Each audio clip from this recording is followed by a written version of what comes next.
For 40 years, Long Beach, California in the springtime has been a motorsports fan's dream. And once again, the green flag is just around the corner.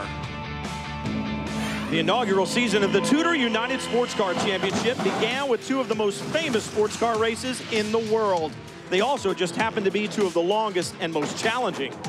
The Rolex 24 at Daytona kicked off the year with the intensity that Daytona is known for. Overall victory belonged to Chevrolet as Action Express Racing won in their Corvette prototype, and the 911 from Porsche North America took the win in GT Le Mans. Race number 2, the 12 Hours of Sebring. The iconic Central Florida track set the stage for Ford's historic overall victory with the 0-1 of Chip Ganassi Racing hanging on to win over Honda Power from Extreme Speed Motorsports. And in GT, Porsche scored its second straight win, this time with the number 912. Now, after 36 hours of endurance racing, it's time for a cage match on the streets of Long Beach. The historic street course is about to play host to some of the top manufacturers and drivers from around the globe. And what does that mean? It's time. It's time. It's time to race some sports cars. And it all starts right now on Fox Sports 1.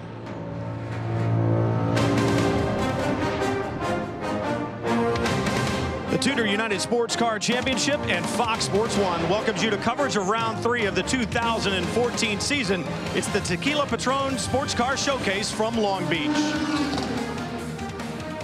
Hello, everyone. I'm Brian Till, along with Calvin Fish and Dorsey Schrader. And guys, I say round 3. If we look back to rounds 1 and 2, we could not be any further removed, both literally and figuratively, from where the season started in Daytona and Sebring. Well, Brian, this race demands a totally different mindset from those first two races. They are the two longest races on our championship calendar at 24 and 12 hours in length. So today's race, a 100-minute flat-out sprint. For the teams, they executed about 30 pit stops at Daytona, close to 20 at Sebring. Today, Dorsey, theoretically at least, this can be done on a one-stopper, but that one stop has to be executed to perfection. Well, it does. We're on a street circuit, and you have to drive with a little bit left in reserve.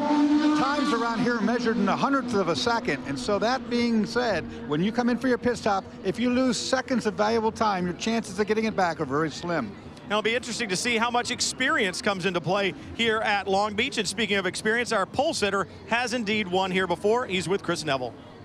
Yeah, Brian, and we talk about all that endurance racing, 36 hours of racing, now a 100-minute race, and I think some experience is going to be important as we change over here. How tough is that? You know, for 36 hours, you guys had to make that decision. Do I pass? Do I not pass? Now you have to pass. You got to make things happen when you can. The good thing is with the GTLM and the prototypes that we have here, the quality of drivers is fantastic. So everybody has a lot of respect. They know things are going to be happening and very, very fast. Now, when you get in just the class alone, just with the prototypes or GTs, there'll be a lot of hard fighting, scrapping, racing going on because track position's everything. Well, I'll be sharing pit lane today with Darren Law. All right, Bill Oberlin, you guys, you're coming into this race. It's only the third race into the season, so it's fairly early, but you're coming in as the points leader. Okay, you're coming in as the defending winners of this race, and you're coming in in a really good position to start this thing. You guys were fast. You're P2 and P3. You almost had it. You missed it by a tenth, and on top of that, this is your home race. So this has got to be an important one for you. Home race. I mean, this is going to be a mini war in the streets of Long Beach, and it's good to know when you look behind me here, I've got some of the best weapons made by BMW. Our Z4 is amazing. We're on Michelin tires, which darn near 3/4 of the field is on, so no advantage there. And I got a great crew. We're going to put our heads down here, try to leave here with a championship lead if we can, keep it off the walls, which is virtually impossible here, and try to win this thing again. We won it last year. We can do it again. All right, the season started with a 24-hour and a 12-hour, which didn't really factor in as far as qualifying. But for this race, starting up front, like the BMW team is a good chance to win, taking off from the green.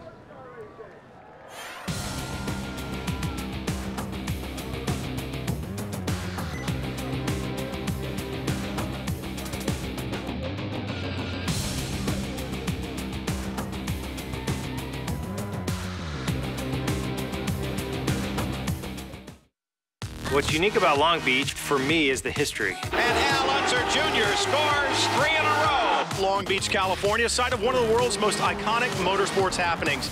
A glimpse of a hole that opens you at the pounce. Joy Hunt goes from third to first. Fantastic piece of driving. And that makes for some aggressive racing. BMW getting very aggressive. Whoa, contact already. Oh, and he's pulled out right in front of the leader, and the lead has changed. Too aggressive or not too smart? We'll have to wait and see. So much history from here at Long Beach. Welcome back, everyone, and take this quick opportunity to do a lap around Long Beach, Dorsey, with our Mazda track map. Well, there's been 9 configurations of this wonderful racetrack in Long Beach. You see Long Beach is south there of Los Angeles. This current gears configuration is 1.968 miles in length. 11 turns. The most notable turn, that hairpin, turn 11, the tightest in all of road racing. There you take a look at it. It's all flat. It's all street circuit. It's lined in concrete. Very unforgiving. Tough to pass on, but it does promote really good racing. Talk about really good racing. You got to figure out how to get to the checkered flag here. And this racetrack lined with concrete canyons. There are going to be some keys to getting it done today. So let's take a look at our Tudor keys to victory. Well, just like Tequila, Patrón, simply perfect. There's a pit stop that will be happening just once. It better be a good one. Damage control, stay off of those walls. And win, well, it's a wild card race at 100 minutes. You may need a little of this, Lady Luck. Lady Luck will definitely come into play. We've got some great shots for you. The weather absolutely perfect. A little bit breezy, but we've got some great onboard shots in addition to the shots from outside. On board the number 4 Corvette. You don't like sound. The big V8. Yeah, you can go back to the BMWs. On board the 55. Check out a view from the prototype category. Some spray up there or smoke. Someone's got an issue. On board the 1. Going to be a very different look with the Patrón entry and the entry from Oak Racing, those open top prototypes. We'll go from open top prototypes to the number 90, the Corvette of Spirit of Daytona, and then back to GTLM, the 911 Porsche, the car that won the GTLM category at the Rolex 24. See how close those walls are? Just imagine in a lap or two at 168 miles an hour how close and they that's are. One of the wider sections of the racetrack. Yeah. You see the Taurus SHO safety car acting as the pace car out in front right now. 63 degrees and a little bit of a breeze like we talked about. The thing that I find so interesting about the pace car, you talk about the EcoBoost technology. I mean, that engine block in that Taurus SHO is the same engine block that's in the car that you're looking at right behind him, the prototype of Scott Pruitt. Cylinder heads as well. 70% of the engine in that Taurus is also in that car behind it. The front row both running Ford's EcoBoost. What a great day for Ford it was yesterday, sweeping that front row. Can they do it? Here we go. Green, green, green, go, go, go. And it's going to be a long, long run down to turn 1. Watch that turn 1. It's a dangerous first corner here. Memo Rojas there. Look for Christian Fittipaldi in the Action Express, the championship leader in the red, white, and blue car. He moves up to 3rd. Look at Yackerman, really aggressive. Ricky Taylor to the inside. And Taylor does a good run. Gets to position. Oh, and gets slid out wide. It's John Pugh in the 60. He got help a little bit, but you get wide here, and the racetrack is dirty.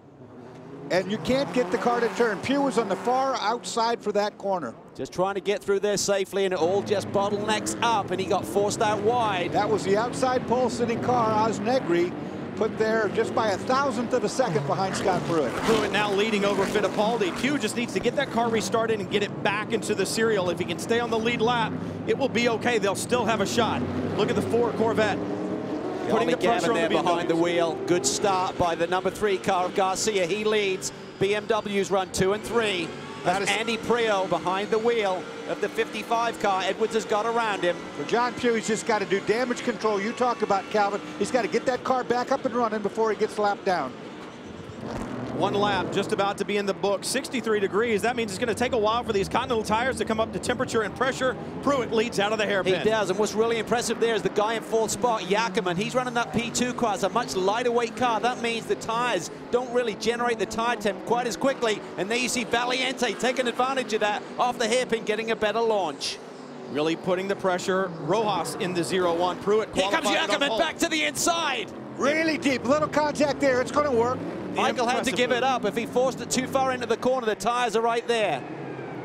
Great move by Gustavo Yackerman. They call him Gus, and he really seems to have found the handle in this P2 type machine. Still fighting cold tires though, Brian. You can see him right there. He's having to muscle the front end of the car around a little bit, and you can hear the engine starting to break the tires loose. Really cool conditions here this weekend, which has come as a little bit of a surprise. I'm sure all the teams were really thinking about setup and expecting probably 75 to 80. It's been in the high 50s, low 60s here the past couple of days. Look back at the start. John Pugh on the outside. Bottleneck. He's going to get a little help here, I think.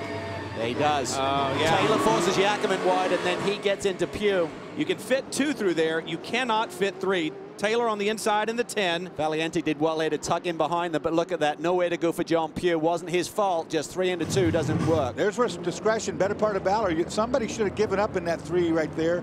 I would not have done that on the first lap on the first turn. Memo Rojas leading over Christian Fittipaldi, then Ricky Taylor with that power move at the start, Valiente, and then Gustavo Yackerman. Yackerman actually will move forward as they go across the line this time with that good move past Valiente into turn 1 last time around. There you see Garcia. Look at the lead he has. Some of these GT cars are getting bottlenecked up a little bit behind that prototype car. Look at that.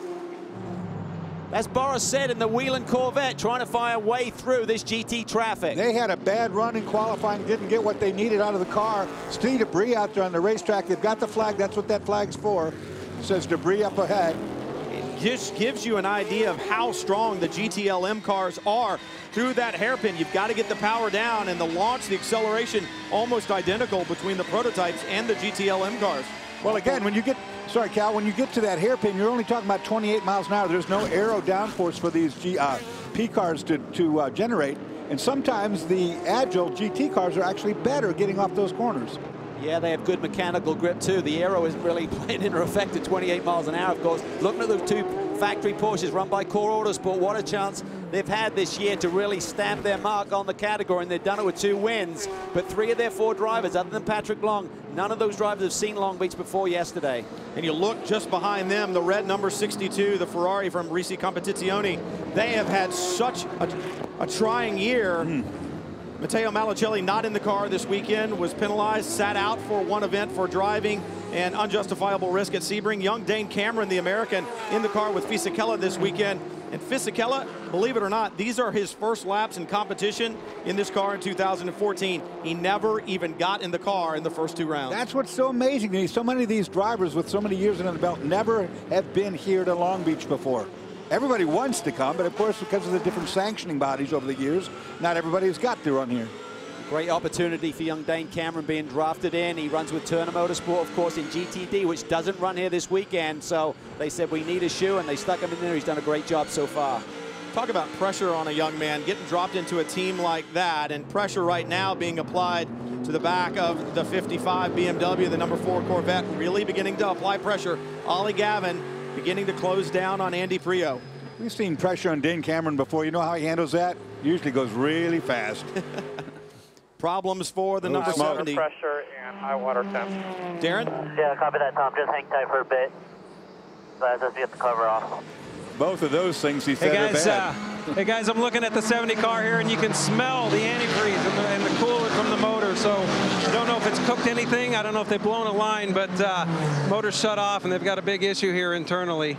I heard him say low oil pressure, high water temp. Those are bad things. And you see all that steam, it's coming out the exhaust pipe, usually an indicator that something is let loose and the water is getting up into the exhaust. Not good. This is a team that's been working really hard to make progress with that prototype machine. They've been doing some testing down at West Palm Beach, found 4 seconds in lap time, moved a number of the components around, really try to work on the cooling efficiency of that Skyactiv diesel. Their time will come. It's early days in their development curve. And development is the key. And for the Skyactiv Mazda guys, that would be the first engine problem they've actually had. The other ones have been drivetrain related. We have a long way to go from Long Beach. Make sure you stay with us. The Tequila Patrón Sports Car Showcase.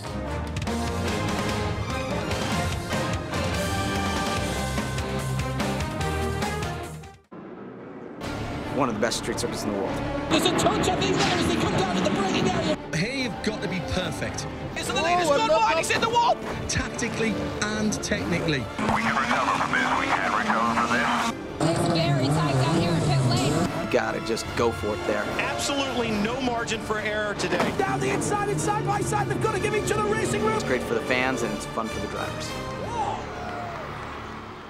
Always exciting at Long Beach right now. Memo Rojas is leading in the weather.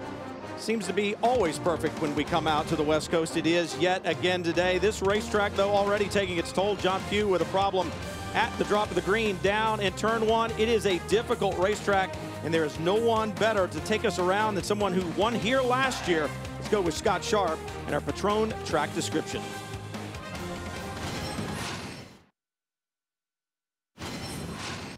The Tequila Patrón Long Beach race is one of my favorites. We came in first and second here last year. Let me take you for a lap around here and show you how it's done. Here we are going down Shoreline Boulevard, past the start-finish line, 5th gear, 6th gear. Pretty wide here, good place coming up into turn 1 for possible pass. Boy, you gotta go in deep as you can go. Don't lock up the brakes. Boom, boom, boom, down to 2nd gear, turn in, feed the throttle on. Car wants to slip out, up to 3rd, ooh, down to 2nd, down to 1st, real slippery through a fountain corner here. Taking all the way down here to turn 6 here. Down to the 200 marker, down to 2nd gear, car pushes out really wider. Down to 2nd gear, 3rd gear, 4th gear, leading out of the back straightaway. You gotta go down to 2nd, you turn across these little tiger teeth, boom, boom, throttle. The famous hairpin, very tight, down to 1st gear. Oh, feel like you get out and walk faster. Turn, on the throttle, get a great run off here. 2nd gear, 3rd gear, pull 4th gear. There's a lap around Long Beach, a very busy lap. Very busy lap indeed, but for right now, Memo Rojas, who leads overall, is pulled out just a bit over Christian Fittipaldi. It'll be interesting with just the 2 classes running this weekend, a little smaller field, but a very competitive field, but that means it's going to take a little longer to catch lap traffic. It will take longer, and I don't expect that we're going to see a lot of cautions today. We saw that beginning one, you know, but from that point, you got all the top-tier drivers in these cars right now, and all of these cars with the reduction in the amount of cars don't have as much to deal with. These top 5 cars have run fastest laps of this race within 1/10 of a second of one another, so evenly matched at this stage of the game. Of course, how they compare over a long run, if we stay green here, that will be the factor, and you would have to think that the money may go towards Gustavo Jacobman, currently running 4th in that black and pink machine for Oak Racing. That's a lighter weight car, the P2 spec car. That should come good as this run continues. And think about the manufacturers you're seeing right now. Ford EcoBoost Power in the lead car of Memo Rojas. And we've got Corvettes in 2nd and 3rd. Gustavo Jacobman piloting that open cockpit car with Nissan Power behind the wheel. So a great diversity among manufacturers up front, Chris.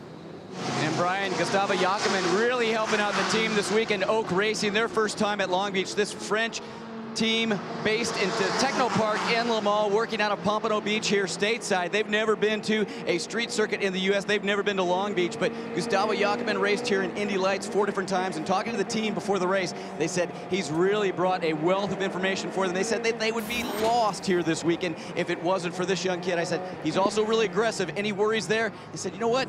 After last year, we think he's kind of settled down. Now he's just fast. Now, I'm talking to these P2 drivers, these class drivers.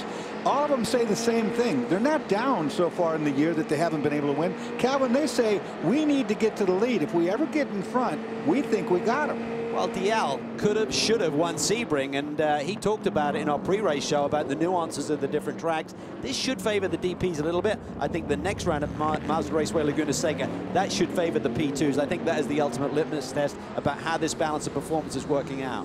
I would agree, and right now in GTLM, Corvette up front, they have 4 class wins here at Long Beach in 7 American Le Mans Series events, and right now, Antonio Garcia, where is this next GTLM car? I don't even see it in the picture. Well, they got broke up a little bit by a couple of those prototype machines, which in the early laps were actually slowing these BMWs down. We're on board here with Andy Prio. He visits Long Beach for the very first time, really enjoying his stint here, leading the championship. Helps, of course, he's paired with Billy Oberlin, who lead the championship right now, coming off 2 podium finishes in the Enduros. But he said it's a great racetrack. He said, I did a lot of work on the simulator. I came in here prepared. He said, I went to P1 in that first practice session. That meant a lot to me. To win this racetrack, you need a lot of agility. You know, the race car making power is one thing, but you got to be able to put that power down. And you're putting it down from the slowest corner in the entire racing world. You know, 28 miles an hour, you have to put down whatever horsepower you got and get that launch. The launch off the corners here will win that race or lose it for you. You've got a Corvette leading, and then the number 4 Corvette back and forth. Then come the 2 factory back Porsches, the 911 and the 912. Michael Christensen in the 912 running 6th. He had not been to Long Beach before. No, what a performance. They lost the complete first 2-hour practice session. He and Pat Long had an engine issue with that Porsche. Saw something on the data they didn't like, decided to park the car, change the engine as a matter of precaution. So he went into qualifying effectively blind. So what a job for this young man to come out here on a new track and put the car in the first 3 rows of the grid. And although the Porsches haven't shown speed so far, we haven't seen any long green runs. All of our sessions have been relatively short sessions. I want to see, as this goes forward green, how that Porsche stays alive. Usually it comes forward. Interesting. We talked about how the weight is distributed in the Porsche. It's always been a good running car here at Long Beach. Memo Rojas leading right now with Ford EcoBoost Power out in front, but there's plenty more to come from Long Beach. Make sure you stay with us at Tequila Patrón Sports Car Showcase.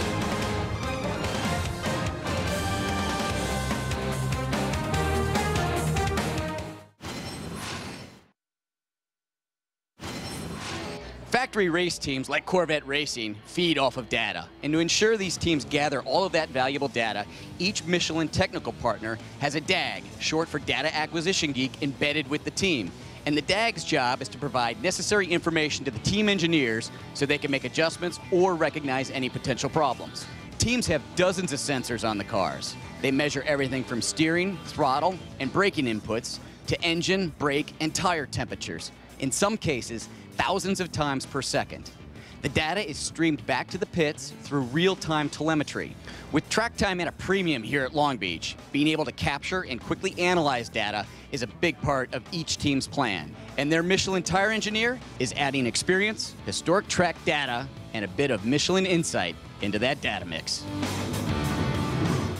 And you ride on board the 4. I think Ollie Gavin would like to have some of that data from the 3 car, because right now Antonio Garcia making the most of the pole position that Jan Magnussen earned for him. For more on Corvette, let's go to Darren. Hey guys, I was just speaking with Danny Binks, who's the crew chief for Corvette Racing, and you know, one of the questions this weekend is the entire strategy. Should they change them? Can they make it through the entire race without it? And he basically, it's going to take them as long to do a driver change as it would to do a tire change. So I can at least tell you for sure the Cadillac guys are going to change tires. I don't know about anybody else. I think that's the key with the change in regulations this year, where you can do the refueling and the tire change at the same time. We had it in Grand Am last year. ALMS cars did not, who typically ran theirs. So it does change the mix a little bit. But I tell you what, I think John Edwards is getting particularly frustrated. He's run some really fast lap times, but the prototype car in front of him is holding him up a little bit in certain sections of the racetrack. And now he's got his teammate Andy Prio and that Corvette of Ollie Gavin all over him. And that gives you pressure. I mean, that makes you do something that maybe you wouldn't normally do. But you got those guys out from behind you, and you got to get rid of them. There's only one way to get rid of them. Get rid of the nemesis that's slowing you up. Ed Brown in the number 2 Extreme Speed Motorsports entry flashes through turn 1 and just doesn't seem to have quite the pace that he needs right now through the tighter sections of the racetrack. So perhaps that HPD chassis not working to his favor. But what that has done is, just like Calvin said, closed up those GT cars right behind. Goossens is on a man on a charge. He's run some very fast lap times. The SRT Vipers decided to start from the back of the grid, changing tires after not good qualifying runs. Here we see Edwards finally forced the issue. Prio comes with him, as does Gavin. Everybody goes around the car at once. Once the hole's open, you know, you got to go. Well, you heard in the pre-race Scott Sharp even saying, if there's a hole there, you've got to go. You've got to go, and that's exactly what they did. John Edwards said, I'm sorry, but I got to get this done right now. Now the issue is to stay in front of him on the long straightaways. And now the race is on. But look at this. Gavin looks to the outside. He has a lot of experience here at Long Beach. The man in front of him, Andy Prio, doesn't, but he's doing a tremendous job here on his race debut on these street circuits. That's the ebb and flow of a street course right there. You just saw it. Something will happen. Somebody will make a move, open a hole up, and then the race is on. And it'll stay on until things start to settle back down, and you'll get back your positions. This is one of the race circuits that the BMW team was certainly licking their lips at coming to. They finished 1-2 here last year. That little Z4 has had tremendous handling this year. Doesn't have the straightaway speed of some of the other competitors in its class, but you get to a track like this, it should shine, and it is right now. Ken Edwards and Prio chase down the leader, Garcia. Not only the wins, but they've been on the podium with a car in one of those 3 positions every year for the last 5 years here. So that BMW well suited, whichever package it is that they bring. But for Team RLL, are there going to be any team orders with the cars running so close right now? Look at the battle up front. Things are closing down. Yeah, Gustavo Yakiman now is caught truly up to that pack. I think he's probably got the fastest car right now. Well, Memo Rojas is trying to get past John Pugh. Remember, Pugh with the problem at the start had dropped well back. Now the lead has caught him, and right behind him, Ricky Taylor. Big time pressure. Taylor has gotten past Fittipaldi. Is he about to get past Rojas? And he's got that new branding, Konica Minolta, on board for the very first time. What a race debut for that sponsor. Ricky Taylor putting the pressure on Rojas. Remember, John Pugh just trying to stay on that lead lap. Got involved in that first good. Taylor wide. Fittipaldi and Fittipaldi go through. Taylor's got a problem, I think. He slowed. Might have a puncture there. I'm not sure. He did slow, Calvin. No doubt about it. He got wide. Continuing to slow. So there was contact, not only right there, but we understand a little contact a couple of laps ago with the 42 with Ricky Taylor. So does he have a problem? It looks like he's got a piece of bodywork missing. He's back up to speed. Maybe he just got some pickup. Let's have a look here on replay. Here's into the hairpin turn, Dorsey. Yakiman tries to get a better launch off that Gets corner. into the diffuser a little bit. May have got a little bit of damage there, but I don't think that was the issue. Either had a bobble. You know what? It could have been pushed out wide, and it got the marbles on his tires. Yeah. There's a lot of dirt up there.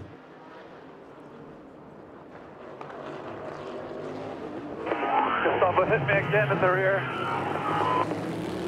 Okay, Ricky got a bump again in the race. Said again. The hairpin, that's the second time he's hit me there. Okay, copy that. We'll call it in. I think he may have just got wide when they all got bottled up there in turn 6. I think that Ricky Taylor may have got wide, Dorsey, got on the marbles, as we call them, just kind of the shreds of rubber that sit around the racetrack, and may have lost grip there as they went down into turn 8. Well, since he got offline, did he get some pickup on those tires? Yeah, Chris, what do you know? Well, Brian, just down here listening to the team, also talking to Wayne Taylor, just 20 laps into this race, and the gloves are definitely off out here. What we heard earlier there on that radio communication, that was actually just the second hit they got from the 42 car. Wayne Taylor saying that now they've been hit 3 different times by Gustavo Yakiman, so he's definitely very aggressive on that racetrack. Wayne said the car seems to be okay, but we got to remember that that new rear diffuser on the Daytona prototype cars, this is just the second event, so how much abuse can those diffusers take? Well, and that diffuser sticks well out behind the car, and it is susceptible to contact from that narrow front end on the prototype behind. So right now, Memo Rojas got a little bit of breathing room, but he has his hands full. We'll be back to more of the Tudor United Sports Car Championship from Long Beach right after this.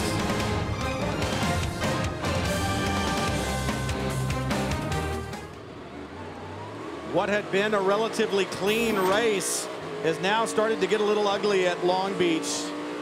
The 90 of Michael Valiente just had a problem getting involved. Also was the 60 from Mike Shank Racing, John Pugh behind the wheel. Michael just laid down the fastest lap of this motor race. He's in a severe battle with Gustavo Yakiman for that 4th spot. Got a little damage to the right rear, some more aero damage. Take a look at what happened here as he's getting underneath the 60. Coming down into turn 8. And he just gets on the curb and loses the back end of the car. So I think you're trying to be kind to John Pugh and give him plenty of room. And poor John Pugh. He got trapped. He ate some of the curb up and just turned him, and then Pugh had nowhere to go for the second time today. And good move to miss him there on board. And you see John just nowhere to go. Nothing. Now Michael Valiente.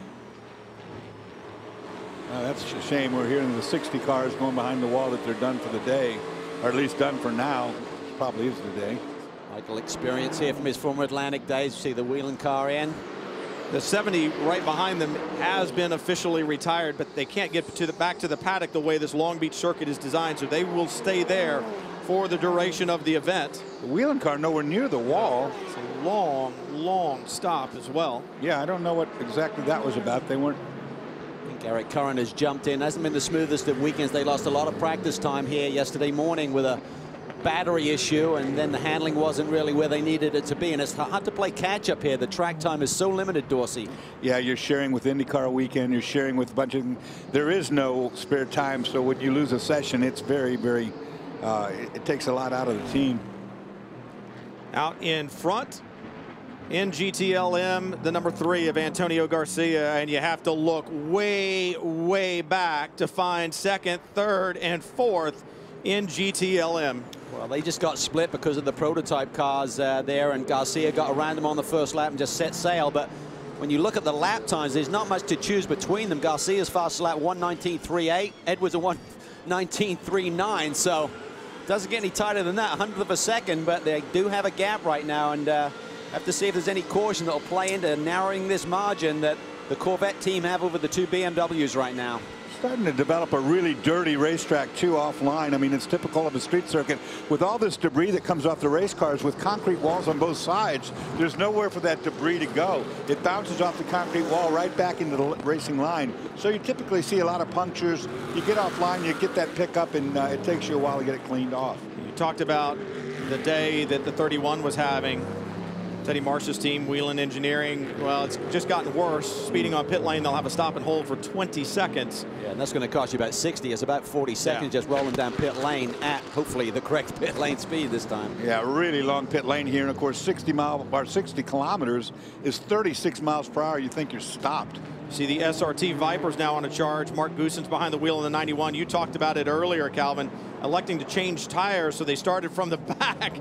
The SRT team, they were so strong here last year, had their first pole position here, close to winning it, and they just hadn't had the pace they wanted this weekend. No, they've switched setups. I spoke to the boys at the drivers' meeting this morning. They just said, we really don't have the grip. It's not a balance issue. It was Goosen's makes a nice move there around the outside of Christensen to take that spot away. So they said, we're going back to last year's setup. They said the tire's a little bit different to what we ran here last year. We've got to adjust. I thought these cool conditions really play into their hands, because remember at the end of Sebring, they were so strong, almost caught the Porsche for the win there. Bomarito really tough in the cool nighttime air at Sebring. I thought these cooler conditions here would play into their hands. And Calvin, I spoke to Bill Riley, crew chief, team manager on that team right before the race. He said they just haven't been able to get a hold of the racetrack. And mid-time last year, they started going a different direction with a shock package, and it just didn't work here. So they went back to last year's notes. They put the shock package from last year on the car right before the race this morning. So that's kind of the special sauce they were looking for to try and find some grip in the racetrack. Maybe it's starting to come to them now. Maybe an hour and 7 minutes and change left to go from here at Long Beach. Let's go to a Fox News break right now with Jill Arrington. We'll be back.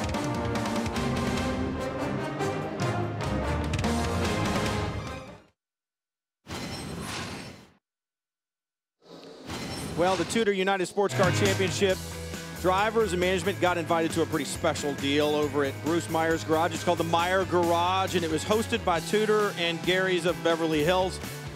What a spectacular evening of cars and technology, and a couple of faces you might recognize in there, as well as some of the Tudor management and some Tudor sports car drivers there. The car collection, absolutely spectacular, and a great evening thanks to Tudor and Gary's of Beverly Hills. On board the Ford EcoBoost Riley from Chip Ganassi Racing, Memo Rojas leading, but Christian Fittipaldi just 0.3 of a second back last time at the line. Oh, and he's going to get cut off by the 911 Porsche just in front. Traffic now coming into play. This is multi-class racing. Yeah, it's what it's all about, and Richard Leach just didn't want to get out of the way and allow that Viper to get a little bit closer to him, but nearly caught Christian out. He did a great job there, and there he sort of like makes his intentions known by chopping across his bow. He didn't like that one. Well, that's what you do, too. You get kind of aggravated, but you got to also understand that they're racing for position in their own class.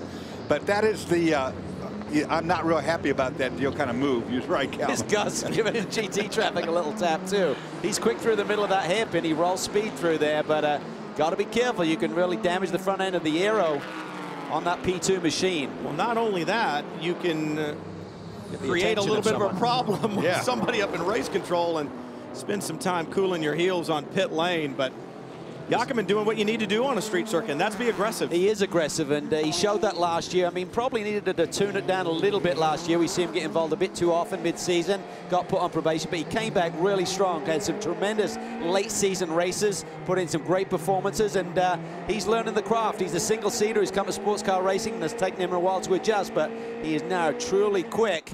You can really start see getting the results, Dorsey. These medium to low-speed corners, how quick these GTLM cars are. You know, because of the downforce being taken away from the prototypes, they're not any quicker, really. In fact, sometimes the GTLM car is quicker at the apex. They just seem to have more mechanical grip. They've typically got a softer platform, so they can just roll through the corner and get a bit more bite. Whereas with the aerodynamics needed on the prototype cars, they have to run those cars a little bit stiffer, and they won't give you the grip through the low-speed corners when the aero's not working. Look at Andy Prio. He's having a great run. I think that black car, the black BMW, has a little bit more speed. Remember, Orbel now qualified Dirk Mueller by a couple of tenths. And Prio is now showing that sort of pace here as he tries to get around John Edwards. He looks to the inside. Not going to happen right now, and I was getting ready to ask about team orders, but obviously there are none. There is a little help from the draft on that long straightaway, believe it or not. These guys over 150 mile per hour through that bend there. Remember that Grand Prix a week ago? Yeah. They survived. Yeah, yes, they did. They did. Well, we started this event with 2 Ford EcoBoost powered prototypes. Now we're down to only 1 because we saw the contact that John Pugh got at the start and then the contact with the number 90, and their day is done. For more, here's Darren. Mike, it's upsetting to see you guys out. You had such a great qualifying run, front row. We know there was a little contact out there, but what happened? Why did the car stop on track? Beginning, we had a really fast Ford EcoBoost. I can't tell you how good the car was today, and it was tough. We got cut out 3 wide at the beginning, and John got sucked into the tires, which is easy to do here. Got really going pretty well. I thought he did a great job staying ahead of the 01 for a while, and then succumbed to a tango. Valiente and spun, got caught up in that spin when they hit. Something happened in the electrical system, it won't refire. So we're done. Oz did a great job qualifying. The guys worked the butts off. We'll cheer on the other Ford EcoBoost, who's also strong. And go to Laguna Seca, keep fighting. All right, there's always next weekend, guys. There is, and they've been working really hard. It was really a thrash at the beginning of the year to get through the testing, get to Daytona, get to Sebring, but now they're settling things down. They can work and execute as you typically would in making that race car work at each racetrack, Dorsey, and it showed this weekend with 2 Fords on the front row. Yeah, I saw when he got trapped, he hit the wall with the left side. I don't know if maybe the ECU's over there. Part of the electrical system can run through there, but he definitely got into the wall right there, as a matter of fact, and whatever it is, it wouldn't refire. You talk about things settling down. I think Ricky Taylor settled down a little bit. You know, we saw that ebb and flow before, and perhaps he got rattled just a little bit. Seems to have gathered it back up, and he is closed right back up now on Christian Fittipaldi. Yeah, and we sort of like thought maybe he'd got some marbles on the tires. That has to be the case. He's got the pace back, and initially we thought, oh, he's got a problem. He really slowed and lost some pace, and it will take you maybe a lap or 2 to really clean those tires back off if you get a lot of pickup. But he's calmed down, and he's honing in back on these leaders. Fittipaldi doing a great job. He had the pressure on Rojas there a little bit. Fittipaldi has experience here from his Champ Car days. Manuel Rojas on debut here at Long Beach. And on a street course like this, if you do get pickup on your tires, one thing you cannot do is get over aggressive and try to get rid of it on a street course. Strategy play right here, Dorsey. 58 minutes to go in this race. We see the first domino to fall. BMW making the strategy. Let's get him in. Corvette come as well. Had to. Well, the cards are starting to get played. Like you said, the Porsche 911 entry was in just a lap ago. So these guys thinking that they can go to distance. And I thought maybe 55 to 60 minutes was the Porsche a little bit early. We'll find out. Darren. Well, the Corvette guys obviously are in for their regular stop as tires and fuel as usual. One of the things that was an issue is that the tire pressures were getting really high on that long run, and they've asked those guys to try and manage them. So they're already making adjustments on pressures to try and get them through to the end of the run. Chris? Well, Darren, the BMWs now starting to work their way in. John Edwards handing over to Dirk Muller, one of the Corvettes in. The other Porsche, the 912 in. Pat Long getting behind the wheel here. Everything done on this BMW, just waiting on fuel. Everybody trying to get as much fuel in as they can. The 911 was in the previous lap. Great pit stop by that team. No issues there. As soon as the fuel done, that car was down and away. Now watching the 912. Tires done, driver in, and fuel cars down and away. Viper jumps ahead of the 912, so SRT did a great job there with that pit stop. I think they gained track position there. So pretty much the GT runners said we can go around about the 60-minute mark. So here comes Andy Prio. He should have a little bit of a cleaner shot in. The key will be here. How is that last lap that Andy Prio did on the racetrack? Will that lap count? He had hot tires. Remember, everyone else is now going to be on cold tires. If the BMW team can do a great job here with this pit stop, maybe this car can leapfrog around its teammate. And this is the most painful part of the pit stop, the length of the pit lane. Horrible. Well, I was talking to the teams when they look at the tire temperatures, by the time it gets all the way down there, it's completely different to what they saw on the track. So when they're looking at setups this weekend in practice, totally different analysis. Chris? A little bit beaten up on this 55 car. The right side mirror is hanging off the car, so we're going to have to see, is the team going to try and fix that? Right now, Bill Auberlin taking over for Andy Prio. Listening to these teams on the radio, it seems like everybody's saying the one thing that they would like out of their car is a little bit more forward bite getting off the corner. The car sticking a little bit better, getting off the slow speed. Most of the teams saying they're going to try and do a little bit of an air pressure adjustment. This is going to be a tough one, Chris. They got to fix that mirror. They just realized they got to fix that mirror, so now they've got to take the door off, and they've got a replacement door ready to go. But this just killed their race. That's what I was going to say. Yeah, you have to have 2 mirrors. They weren't going to leave without it, or if they did, they were coming right back in. Wow, what a bad break for Billy Orblin. He has been on fire here this weekend. Now you're going to be see someone who is smoking hot.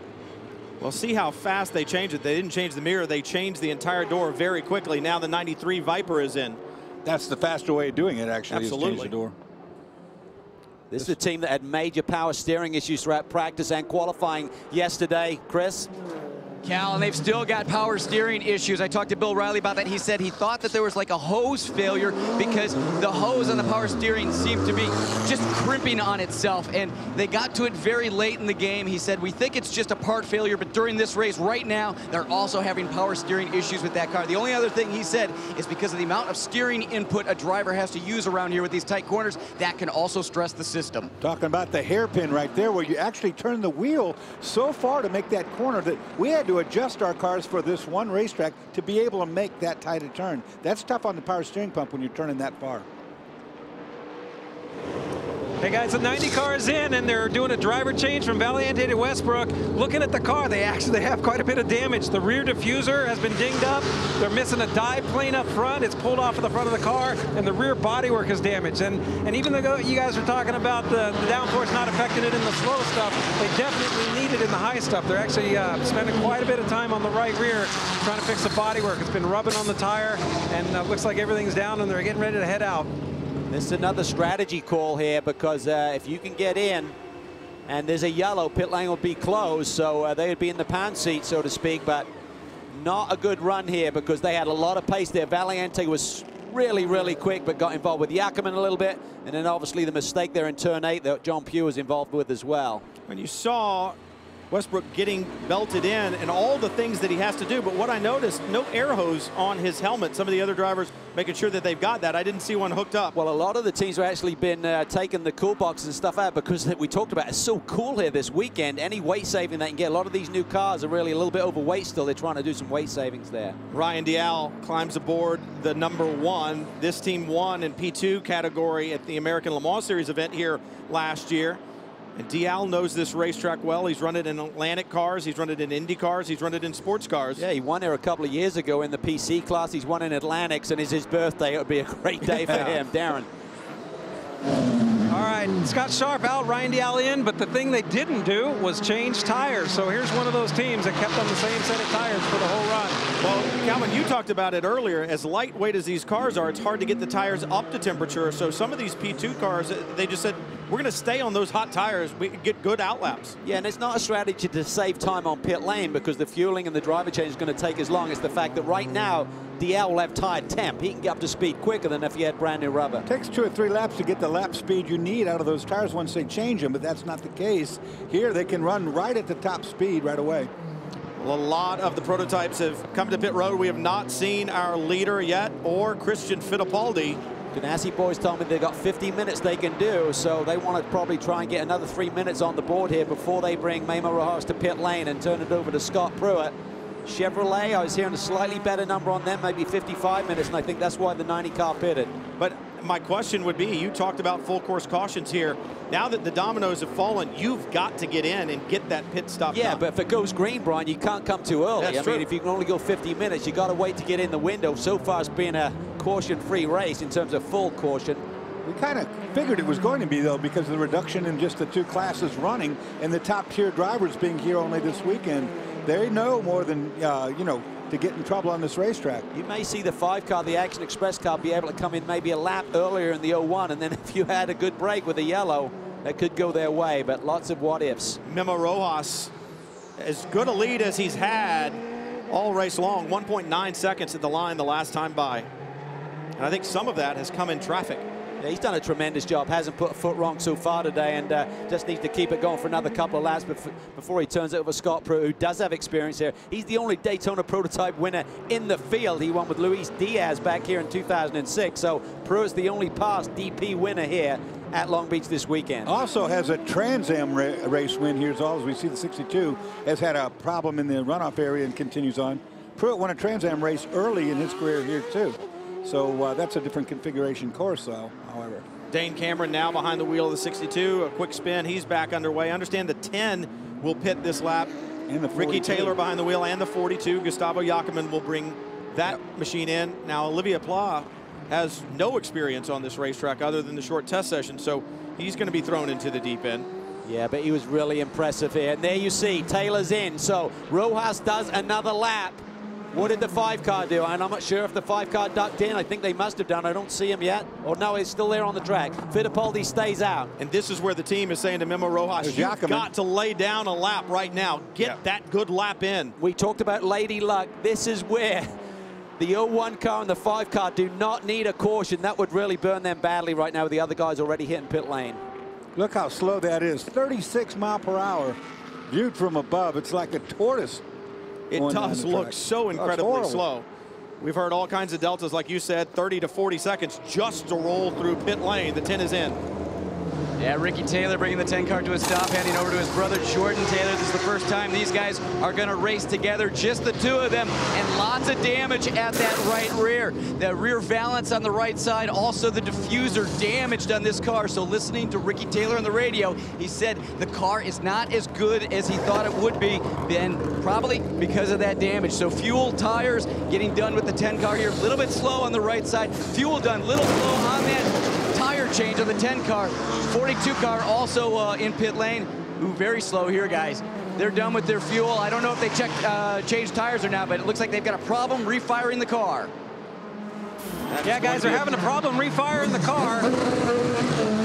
As you know, the old ALMS rules, you had to shut it off. Most teams don't shut it off, and these P2 cars are shutting the motor off, which caused them a problem to get fired back up. They also went with a different tire strategy. You saw the ESM car, Scott Sharp, they left the exact same tires on, went out with hot tires. The 42 car went out with scrubs. They weren't fresh stickers, so they scrubbed the set in practice so that they didn't have the sticker effect and hopefully can get up to temp quicker. Well, I think that's a great ploy. I think it makes a lot of sense. You got good rubber, but it doesn't need to really wear that mold release off the car. Memo Rojas, understand that he will be pitting very soon. Indeed, he is our SRT halfway leader. That should buy them at least one lap, Calvin, of having to get the mold release off, you know, which is equivalent to probably 5-10 seconds on the racetrack. And I'd be amazed if they keep Memo Rojas out, because you're just really rolling the dice a little bit too far.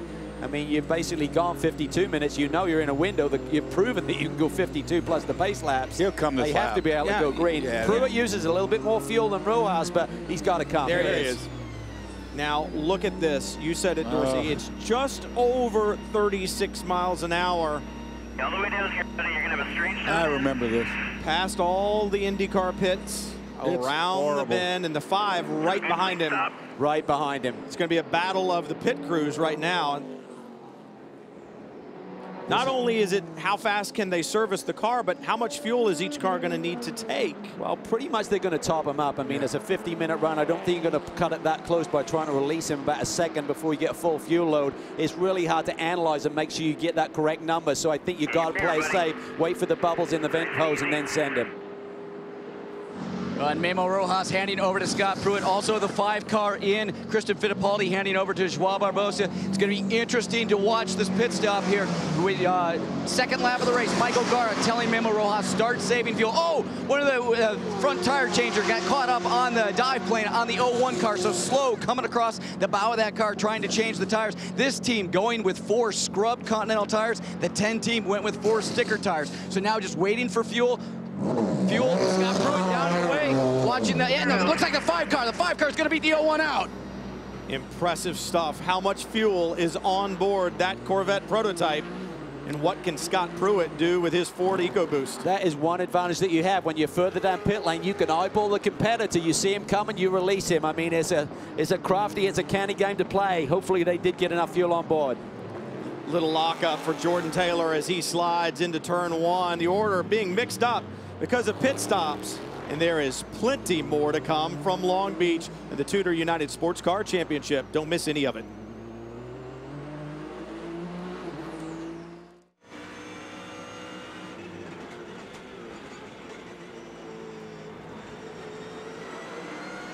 Right on board with Dirk Mueller, who runs second in the GTLM category from Long Beach, the Tudor United Sports Car Championship, Tequila Patrón Sports Car Showcase, and pit stops have been completed. It is the run to the checkered flag. Looking at the time, just over 42 minutes yet to go, and that is plenty of time for action.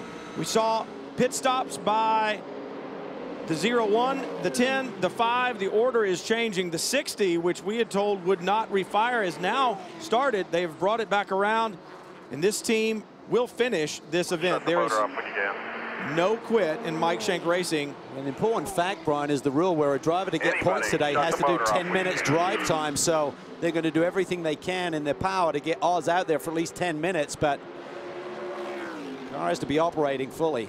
Yeah, he's got to get his points, but they have to have enough race car under him to be up to speed as well. You can see they're in no real hurry. It's just trying to get him out there and get a few laps under his belt. Otherwise, the two drivers would be splitting the points for the championship. All right, so when we went to break, it was a battle in pit lane, and the 5, Joao Barbosa, got out in front of Scott Pruitt. But you look at the racetrack right now, it's Pruitt in front of Jordan Taylor, and Joao Barbosa has slipped back to 3rd. Great fight on the racetrack. Scott Pruitt showing his experience here and his experience in that car, getting past Barbosa. Yeah, he really did. It was a great bit of action. I mean, remember, these guys are on cold tires. Jordan Taylor there, he's got around Barbosa. He's moved up to 2nd, but he had a bit more tire temp in his car as well, Dorsey. That was a factor because he pitted earlier. How about having a look at Pruitt, too? He's only got like one more lap for him, those tires to be an advantage for Pruitt to get up there.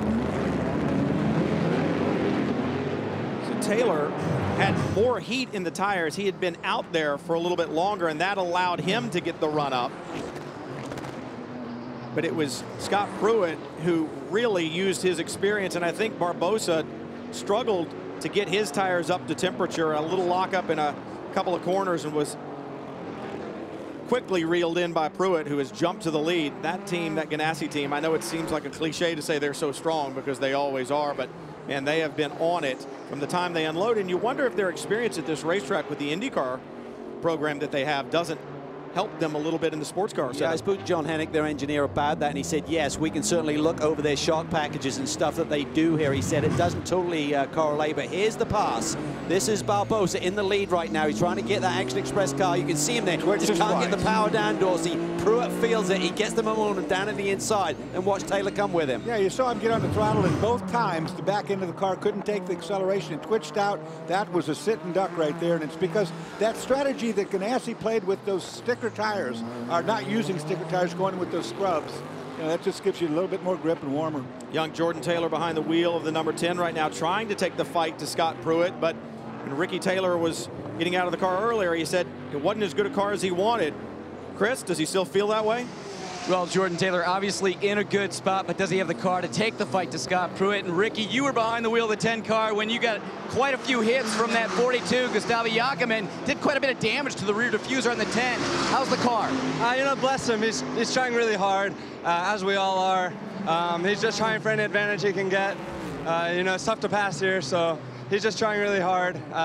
Just glad he didn't damage any of our new Konica Minolta pretty decals, but the damage to the diffuser, is that hurting the handling? I didn't feel it. I mean, the track is pretty hot and greasy right now, so everybody's sliding around, and the corners are so slow, so we're not really using that much of the downforce, so it's not affecting us too badly. Well, some pushing and shoving going on the racetrack. Also down here in pit lane, after Wayne Taylor saw the damage to his car, he went down and confronted Gustavo Jacquemin after that pit stop, and it quickly turned into a pushing fight down here, too. Well, I'd love to have seen that. Wayne, hopefully he took his pretty sunglasses off first. Well, they matched the nice blue on the car. Wayne is a good friend of ours, and we give him grief on a regular basis because we can. Well, of course we do. But right now, it's Jordan Taylor who's trying to give Scott Pruitt some grief. Remember the great race they had at Kansas last year? Is that what we're going to see here at the end at Long Beach? Street fight. It continues, and Jan Magnussen having a great run in GTLM.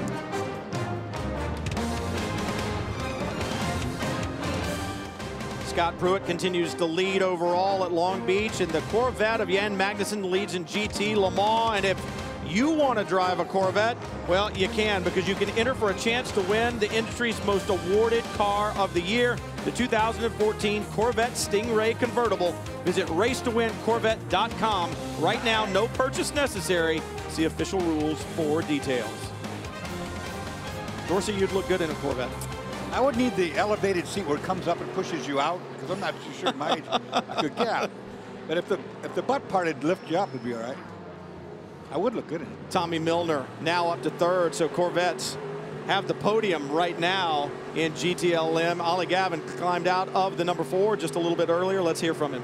Ollie, you guys are in a good spot right now. 2 cars in possible podium condition there. Don't want to jinx it, but we were talking earlier. You said for your stint in the beginning, it was a bit slick and you're having some issues, and you guys have made some adjustments to that. Yeah, we had some problems right at the start there. Certainly, it seems like we've been missing the tyre pressure targets just over this weekend. We're not entirely sure why. See, I had very, very high tyre pressures as I was around there running around behind the BMWs, but we've made an adjustment now, and Tommy's going really, really well. He's caught the BMW up, so hopefully he's going to get a shot at getting by him. But yeah, it certainly has been slick. It was. You know, I'm not sure whether it was something on the track or something else that was creating some of the skittishness and the skating, but then Tony and I were finding the circuit quite slick.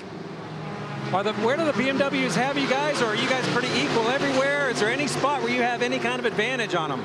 Yeah, we seem to be better on the brakes and better on corner entry than the BMW, but then they seem to be a bit better off of the corner. Their rotation is a little bit quicker than ours, but I think our general stability is pretty good. We can get in pretty deep into the corners and attack the corners a little bit more. But yeah, it's an interesting battle between us and BMW, but we certainly would sure like to get by them so we can have a Corvette 1-2 here. All right, guys, we don't have much time left. Now, just over half an hour to go, 33 minutes and change. You rode on board the Corvette, now on board the 56 with Dirk Mueller. Yeah, Milner's flying. I mean, he just laid a lap in the 118 range. That's the only GT car to dip below 119 here today, so he certainly put the pressure on Dirk Mueller. Mueller won here with Joey Hand a couple of years ago and had a great runner-up position last year, and they could have won it, really. I mean, Oberlin and Maxine got a little bit lucky with their fuel strategy. They had some problems early, got the tank topped up, and beat everyone off pit lane. So Mueller knows his way around this joint. He's really quick here. Well, and so does Tommy Milner. He won his very first ever American Le Mans Series event here just a couple of years ago in a Corvette, and he likes this racetrack. He likes it a lot, and you're seeing it right now. Look at this battle. Look at this one, Dorsey. Back here. Oberlin is fired up. He had that delay on pit lane. He's been laying some really hot laps down. He wanted the pole yesterday. He just missed out on that. He doesn't want to miss out on a podium.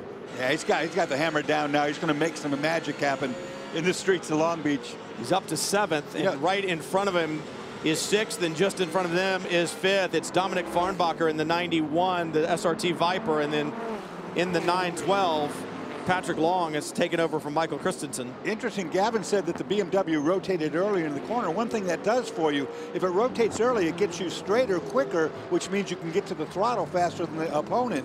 And that's a drag race advantage for these long straightaways. That's important here, but that Porsche puts the power down. So look at him make a move on Farnbacher here. Pat Long looking for position here.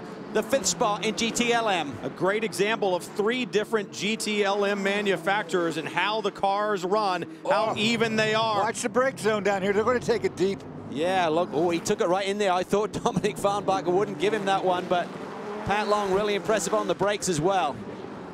So Long picks up a position. Oberlin holds station at the back of this threesome. Oberlin would have liked to have tagged on the Long right there, I guarantee you that. Just wasn't close enough to get the nose in. See him really bite a little bit of that curb there in turn 6. Got to be careful. You eat too much, it's going to fire into the wall. Oberlin looking aggressive here. Now you've got the transition points on these racetrack, I should say. It goes from the left to the right. How is that car going to move that weight side to side? How quickly will it do it? Tries to roll mid-corner speed there. That is critical here. Down the long back stretch towards turn 9. I think Oberlin's going to be looking at that inside if he can get it. That's where that BMW is good, is right that rolling speed through the center. Not this time. Now, he kind of defended that. I would have too. Farnbacher looking in the mirrors, made that Viper a little bit wide. Now, can he get the run off of the hairpin? You don't want to be right on his bumper, but you got to be close enough. Frustrating. He's got it. Oh, look at that. Farnbacher struggling to get the power down. Saw Long take advantage on the previous lap.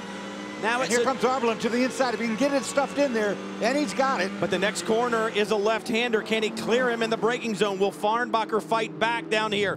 What are the brakes like on the Viper? BMW versus Viper, and Billy Oberlin takes it. Not going to happen. The heavier car, of course, being that V10 Viper. He's got more to slow down.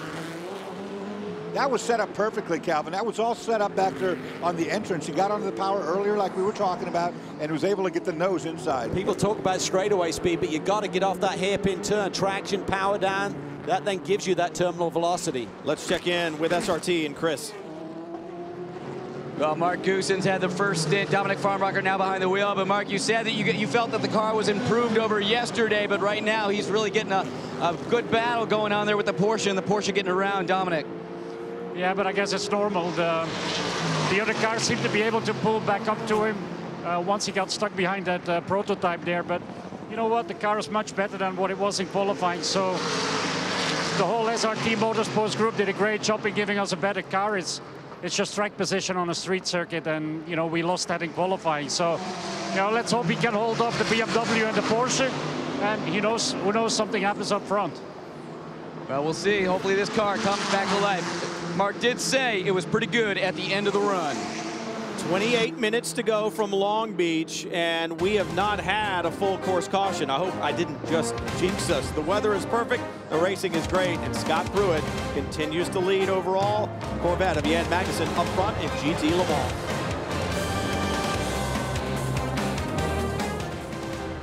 Back at Long Beach, the Tequila Patrón sports car showcase from Long Beach has been a good one. Ford EcoBoost power in the hands of Scott Pruitt and Memo Rojas has them the lead. We thought we saw a chink in their armor on the pit stops, but that didn't last long, and Scott Pruitt muscles his way back up to the front. But it'll be interesting to see if the Corvettes of Jordan Taylor or Joao Barbosa can do anything with it. Jan Magnussen and Antonio Garcia so strong in that Corvette in the GT Le Mans category, running up front. But the BMWs, they may have something to say as well. And it's so easy to get wrapped up in the pageantry and competition and celebration that makes up a great event like the Grand Prix of Long Beach. But those of us in the television production family come to Southern California with heavy hearts this week. You know, we're a close group of traveling gypsies, so to speak, and last week we lost one of our family members as Ann Roller was taken from us in a traffic accident near her home in Charlotte, North Carolina. Now, while you may not have known Ann personally, if you're a sports fan, you most likely have enjoyed her pioneering work in the world of graphics because she was a leader in her field. She also shared her passion for the art of television production and the world of motorsports with her husband, Jim. Jim is an award-winning producer who produced almost every American Le Mans Series event that you would have seen since the series' inception, along with many other types of sports programs. Our thoughts and prayers go out to Jim and his family at this difficult time.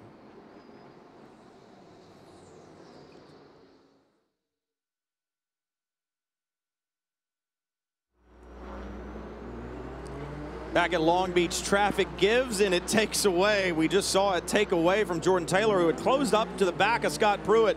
The guys at GT Traffic really seems to have separated. Now back to almost 2 seconds. Yeah, Jordan was really close. It was Bill Auberlen at the time he was trying to clear, and then Jordan had a bobble, which meant he didn't clear Bill Auberlen, and that allowed Joao Barbosa, and his car has really come alive. I think they went with their stickers, obviously the Ganassi car on scrubs, but right now you can see Barbosa is now closing in on Jordan Taylor, and Pruitt is not that far down the road, Dorsey. Yeah, and for Jordan, that's a lot more to look at. Oh, look at this. Wow. He just tried to say, oh, Barbosa wide. He took that inside dive, couldn't get the grip on the exit. Great job to save the car. Slows both of those cars down, though, and Pruitt is gone. Absolutely. He has checked out, but that was so inviting. I mean, because Jordan was just taking that big, wide entry to the corner, trying to launch off and get by the Porsche, and Barbosa said, I got to have some of that.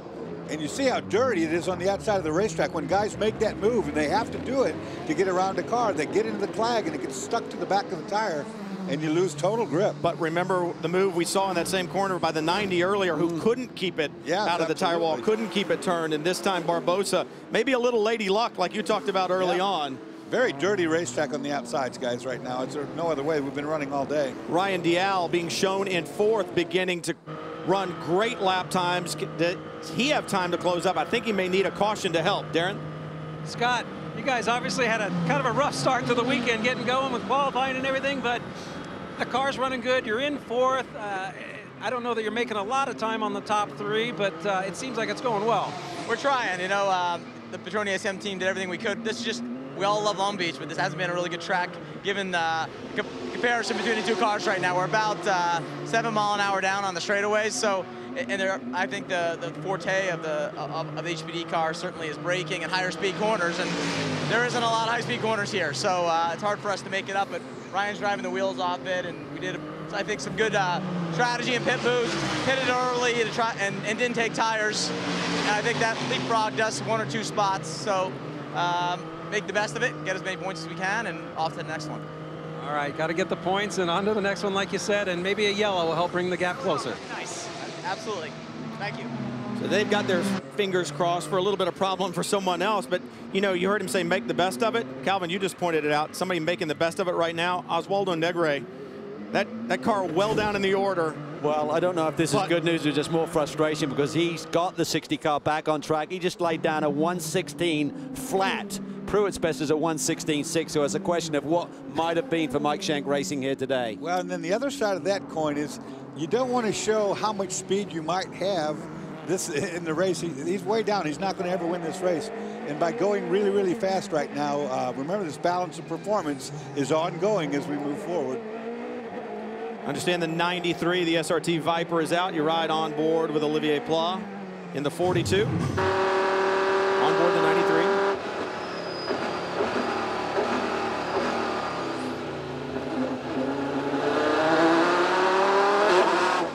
Oh, whoops. No, that's the silverware and the Cuisinart sound. Yeah. Yeah, that was the end of the rear gear, I believe, is what you just heard there. Just Time of the throw. Yeah. Kid put the spoon in the waste disposal. Yeah, absolutely. Yeah, that's exactly what that sounds like. It's actually not the kid at my house. My wife does it a lot. I'm going to be in trouble for that one, I know. Livy can't reach yet, but it will happen.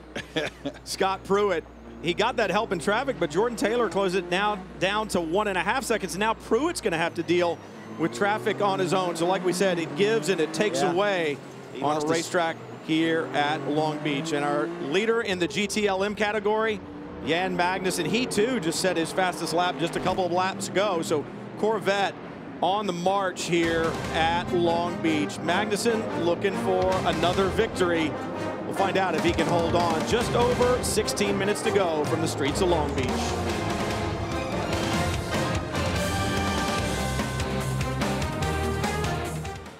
Bill Arbelin trying to work his way back up front, has run into a bit of a speed bump, and that is Patrick Long in the 912 Porsche just in front. They are having quite the go at it. Patrick Long, I'm not sure that the tires are working the way they need to, and a problem for the 62. This would be a second and unplanned stop for that team. Risi Competizione. I had a flat right front. It looked like the right front lane there might have been deflated. Dane Cameron will get back on track in the 62, and the battles continue. Let's check in with Chris. Christian Fittipaldi has been sitting on the edge of a seat watching the battle up front, and Christian closing in on 10 minutes to go here. Joao is taking a couple shots at the 10 car. Do you think he can work his way around Jordan Taylor? Okay, before we start the interview, I'm going to put Scott Pruitt here. Hi, I want to say hi to my girls at home. I hope everything is well, and tomorrow Daddy's going to be back. But it's tough because the old one is very quick down the straightaways. The 10 is running very similar to us. As you mentioned, João took a stab at the 10, but then the 10 passed him back. It was really good racing out there, but we'll see. There's still 10 minutes to go, and a lot of things can happen. Got a lot of different series running here this weekend. How tight is that racing line? Well, it's very tight because it's all professional guys running out here, and obviously the prototypes are having their race, but we can't forget that the GTs are also having their race, and we don't expect them to give us room. So all I can say is that the Action Express guys did an excellent job, thanks to Chevy, and we'll try our best until the end of the race. If it doesn't happen, let's go on to the next one. Well, if it's going to happen, it's got to happen now. Those are the words of a championship leader. They're thinking big picture already. I mean, if you can survive this race and be on the podium, coming in there leading the championship, it's not a bad day. That wall banner is now right in the middle. You see it right there. Is right in the middle of the racetrack, and if somebody picks that up in the radiator, it's not going to be good. Hey guys, if you keep in mind the first 2 races this year, all of the issues we had on track, we had the big mix of classes and the gentleman drivers, if you want to call that. Look at this race, all pro drivers, and in talking with the other guys on the track here, you know, it's so much nicer to run with the pros. They give each other room, they understand who and where is beside them and when to let them by. So cross my fingers we get to the end, but we've gone green the whole way through, and that's a testament to the guys behind the wheel. It is a testament. Last year there was one full course caution in the American Le Mans Series race that was here, and this year obviously no full course cautions. That has made the racing intent, and talk about intense. Jordan Taylor has now climbed to within a second of Scott Pruitt. He's right there in front. When we come back, we'll take you all the way to the checkered flag from Long Beach.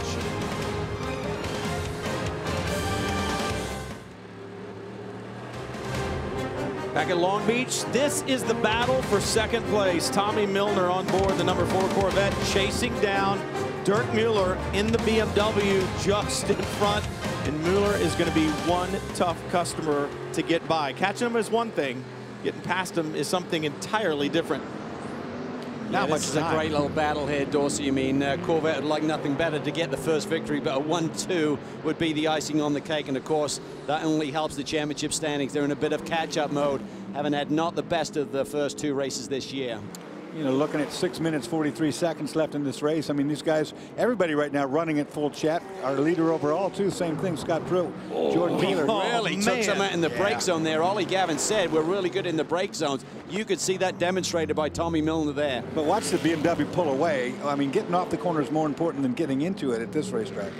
Well, and that's exactly what they were talking about. Now you see the leader, the number 3 Corvette, that's the leader in GT Le Mans, being passed by the number 10 of Jordan Taylor, and they see the number 5 of Joao Barbosa. Taylor trying to get back up to Scott Pruitt, but having a difficult time doing it. This battle continues to rage with just at 6 minutes to go. Pretty interesting ebb and flow right there. You watch the Corvette can get into the corner better. It has better braking ability in there, but the BMW rotates in the center, Calvin, and launches quicker, which gives it the advantage down each straightaway. Yeah, and down the longer straightaways that we saw at Daytona certainly, and a little bit at Sebring, the Z4 seems to struggle a little bit up against the Viper and the Corvette and the likes, but we got this long shoreline drive here, but it's not such a factor on the streets of Long Beach. Got to be a little closer to get it done, to get any kind of a draft down the front straightaway. Jordan Taylor doing all he can, and there's just this ebb and flow with traffic. He'll get within a second of Pruitt, and then he'll drop back to a second and a half. Yeah. The question coming in was, could the mullet get back on top here at Long Beach? I'm giving him mullet power, man. I did it with mine, and there's that piece of banner. They didn't get it in the radiator, but they hit it. And let's not forget, this is Jordan Taylor's first visit to Long Beach. Do you know what I mean? Right. Pruitt has a lot of experience here over the years in Trans Am, in IndyCar, and certainly won the Grand Am race here back in 2006. This is Jordan's first visit, so he's doing a great job here, and certainly sporting those new colors from Konica Minolta really, really well. Pruitt doesn't have Barbosa breathing down his back either, and that's another thing that Jordan's going to have to be very cognizant of, as the car behind him is quite fast right now. And you've already seen Barbosa willing to throw it in there and take the risk to get it done. He narrowly escaped disaster a few laps ago. He's trying to put the pressure on Taylor, as you said, Dorsey, and Taylor trying to work his way back up to Pruitt. But it only takes a gaggle of GT cars in the wrong place on the racetrack, and they'll be right back together again. Yeah, that's it. Traffic can change the whole complexity. Right now, it's 1.6 seconds, but that doesn't really mean anything because you lose that as soon as you catch someone. Yeah, and Jordan's really been getting the worst of the traffic. Certainly, you could put that down to the experience of Pruitt, maybe skiving his way through it a little bit better. But here we see that battle raging between Bill Auberlen and Pat Long, 2 California boys going at it. And this is still going, and this has been going on for quite a while. It has. It has, and Auberlen just can't get it done. That Porsche sits down. He missed a turn in there. Yeah. Just tried to take it a little bit deep and just missed his spot. But you see the education right there. He knew he was too deep, so he just didn't turn. He just stayed straight longer until he got the speed scrubbed off. Then he made his turn. And you see also the effect of what a small mistake will do when the cars run this close together. Now Long has just leapt out in front because of that small error. Back to another battle. It's the number 4 Corvette, Tommy Milner, still working on Dirk Mueller, and I'd say Mueller's got a little breathing room, but it's really not a lot. The Corvette closes so much under heavy braking, as you guys pointed out. If you're in the car arrears and you're trying to catch the car in front of you, that's what you want to do. You want to pressure him into make that exact mistake. Make him go in a little bit too deep where he can't get the car turned down into the corner so you can get underneath him. I'll tell you what can also happen, though. The rhythm changes. You're coming after a guy. You're catching him. You've got the rhythm with your car. Suddenly you catch a guy. You don't get by him. Suddenly you get into his rhythm. Yeah, you do. You know what I mean? It's hard to really break out of that and find your sweet spot and get it done. Plus, the closer you get to him, the more aero gets off your nose on these GT cars. It's a big factor. Remember the brake zone down here, Brian. This is where Tommy Milner really took yards out of the lead that Mueller has on him right now. See if he can do the same thing again inside 3 minutes to go. He just reels him right in, but watch this squirt off the corner. That's the difference. Like you said, getting in is one thing, but you've got to have the shot off, and the BMW seems to have the advantage there right now. We've said it for years, fast into a corner, slow out of the corner. You can't be fast on both ends usually. Back up front, Scott Pruitt in the blue and white 01, Jordan Taylor in the number 10. They will have some traffic. Can Pruitt clear it? It's the 17 from Team Falcon Tire. Wolf Hensler behind the wheel. Pruitt gets held up a little bit, but Taylor's going to get held up a bunch as they come into the carousel. Yeah, that killed him right there. They're under 2 minutes. There's going to be one more time around. That could have decided the race right there. We talked about Lady Luck. It was one of the keys to victory here. And think about the length of the racetrack. It's just where you catch that car. And Jordan Taylor caught Wolf Hensler at exactly the wrong time. Yeah, just the ebb and flow of this race. You talked about it. He zigged, he zagged, and wrong place, wrong time. And there you can see a nice comfy margin for Scott Pruitt here with just 1:30 on the board. Sometimes it's easier when you're the lead car, when you're catching back traffic like that. You can time it out and really screw your competitor pretty much by doing just exactly what Scott did. Make that pass and make it so late toward the corner that there's no opportunity. Hensler can't disappear, do you know what I mean? You can't just drive offline and pick up marbles and stuff. You just got to try and... And look how fast he is in comparison to the prototype car. They're not that much difference in Jordan speed. Taylor, I'm sure Pruitt's had a bobble because Taylor's a lot closer all of a sudden. Yeah, they're coming to the white flag this next time by. Memo Rojas looking on a bit nervous. Be the white flag this next time by, and Jordan has closed in a little bit, but he's going to need help. But I do see cars up in front of Scott Pruitt. There's no quitting Jordan Taylor. Get that right. I mean, mullet power, baby. This is a superb performance by Jordan Taylor, and we saw him come alive at the end of last year when they went on a tear, winning the last 3 races of the championship to claim the crown. He and Max Angelelli. And Jordan Taylor, I think he really came alive. That race at Kansas City, Brian, that was really a statement that he made there. Holding Pruitt at bay. White flag, 1.9 miles to go. Scott Pruitt needs clear sailing. I do see cars in front. Can Jordan Taylor take advantage of any traffic that may slow Pruitt down? He is running out of time. He's using the curbs, Calvin. He's using everything right now. He's coming. He's coming. You got one more time. Let's see what you have. Taylor pressing every corner, closing the gap. Pruitt's been here many times before, though. So much experience, so many championships under his belt. Only about 4 more corners to get it done. Jan Magnussen now through the fountain turn for the last time. He should be on cruise and collect. He's got a great big lead. What a dominant performance by this 3 machine here today, led by Danny Binks. Yeah, these guys have been exactly what we talked at the beginning of the race, driving and the execution of a perfect race from the pits.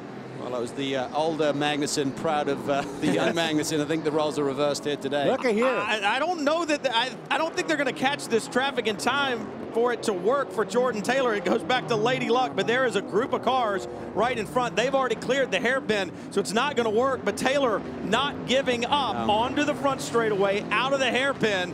Pruitt, Scott Pruitt, Memo Rojas, Ford EcoBoost. They take the victory at Long Beach in the inaugural Tudor United Sports Car Championship event here, the 40th running of the Grand Prix of Long Beach. In GT Le Mans, Corvette so dominant throughout the weekend, and Antonio Garcia, Jan Magnussen will celebrate another victory together as Magnussen across the line and Corvette takes the victory in GT Le Mans. Look behind them because there's a good scum coming toward the line for the next position with the Corvette and the BMW. Yeah, Mueller and Milner really going hard at it. Yeah, there's still some really good battles that are out there yet to be decided. Scott Pruitt being able to calm down. Here's Bill Auberlen. It ain't over yet. No. Oh! A little bump and run, it's not going to work. The Porsche sits down, puts the power down. And I'm not sure if he went for him, he just missed him. yeah. Patrick Long is going to hold on to 5th place. And Scott Pruitt, Memo Rojas, Ford, they'll celebrate another victory. Pruitt undefeated here in sports cars at Long Beach. Think about the Chip Ganassi racing team, Ford, that EcoBoost power at Daytona. They were hanging their heads. They're not here. Let's go to the move of the race, the Audi move of the race. Look at this, the 01. Cold tires, Pruitt dives it down to the inside in turn 8. Jordan Taylor goes with him. On board here, you see right there, the difference in tires. You can't defend against it. You see it right there. Pruitt with a masterful move, just released the brakes, got to the apex quicker. Scott Pruitt, Memo Rojas, they'll be drinking champagne tonight in Long Beach. We'll be back for all the celebration right after this. Stay with us.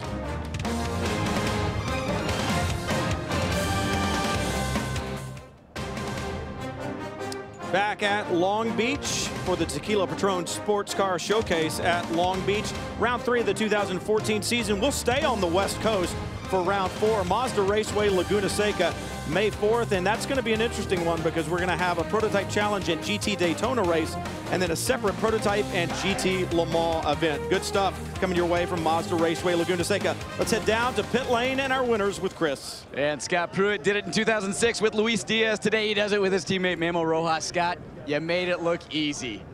It wasn't easy, but I can't say enough for all the guys, all the Ganassi boys, Ford. It's exciting getting 2 races back-to-back with a new EcoBoost engine. All the guys have been working so hard, and to come, 2 incredibly long races, now a short race, and do as well as we did. Memo did a great job. Pit stops were great. And it was a street fight, man. He had to do a little scraping and banging, and it was great for the fans. Great. Yeah. Ford EcoBoost taking prototype, and it's the bow tie. The Chevrolet Corvette taking GTLM. Jan Magnussen, your teammate, he just built a great gap there in the beginning. Antonio Garcia, then you take over. You were able to maintain it. Yeah, well, he did such a fantastic job. Antonio in the beginning got a huge gap to everybody. And it was all down to the start, really, to get himself in between one of the prototypes and the rest of the field. So it worked out perfect, and he got an enormous gap for me. And so when I got the car, it was just a matter of no mistakes, take care of the car, try and kind of hold that gap best I could. And yeah, great car, it was easy. I'm so happy for the whole crew. Did a fantastic job, fantastic race car. Well, Porsche was strong in the Enduros. Corvette fights back at the first sprint race of the year. Brian? Yeah, and Magnussen getting congratulations from Danny Binks. And Binks, I was talking to him the other day, he goes, I'm getting older, but I'm not losing any of my spirit.